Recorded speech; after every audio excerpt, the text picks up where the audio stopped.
ঘরের মাঠে টি-20 সিরিজে নিউজিল্যান্ডকে হারিয়ে দিয়ে একের পর এক রেকর্ড গড়েছে বাংলাদেশ, যেখানে মাঝপথে ব্যাটিং বিপর্যয়ের কারণে একটা পর্যায়ে মনে হয়েছিল বাংলাদেশ নিউজিল্যান্ডের কাছে ম্যাচ হেরে যেতে পারে। সেখানে ইমন, তাওহিদ ও শামীমদের দুর্দান্ত ব্যাটিংয়ের উপর ভর করে সহজেই পাহাড় সমান রান তাড়া করে বাংলাদেশ জয়ের দেখা পায়।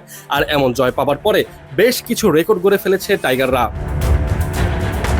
প্রথমত, নিউজিল্যান্ডের বিপক্ষে এই জয়ের মধ্য দিয়ে দেশের মাটিতে টি-20 ফরম্যাটে যে কোনো দলের বিপক্ষে সর্বোচ্চ রান তাড়া করে জেতার নতুন নজির গড়ল বাংলাদেশ।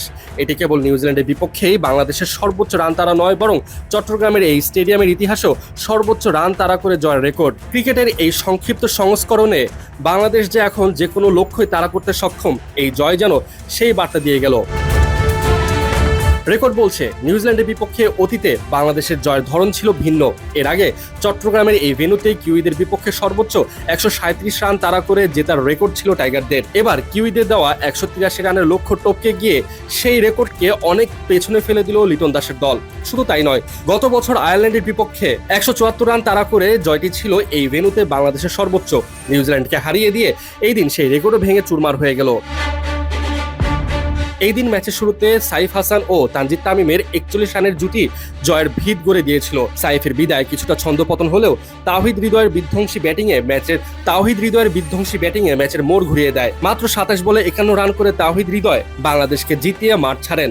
হৃদয়ের এই ইনিংসটি সাজানো ছিল 3টি ছক্কা ও 2টি চারের মারের। তাকে যোগ্য সঙ্গ দিয়েছেন ইমন ও শামীম। এদিকে শেষের দিকে শামীম পাটোয়ারি 13 বলে 31 রানের ঝড়ো ক্যামিও ম্যাচটিকে এক পেশে করে তোলে। কিউই বোলারদের উপর রীতিমতো স্টিম রোলার চালিয়ে 3টি চার ও 2টি ছক্কায় জয় নিশ্চিত করে মাঠ ছাড়েন এই হার্ড হিটার। ম্যাচ শেষে অধিনায়ক লিটন দাসও উচ্ছ্বাস প্রকাশ করে বলেন, তরুণদের এই দায়িত্বশীল ব্যাটিং দলের জন্য বড় পাওয়া। বিশেষ করে হৃদয়, ইমন এবং শামীমদের ব্যাটিং ছিল দেখার মতো। আর এতেই রেকর্ড করে ম্যাচ জিতে যায় বাংলাদেশ। Mujahidul Islam বিনশাদ, BD ক্রিক time.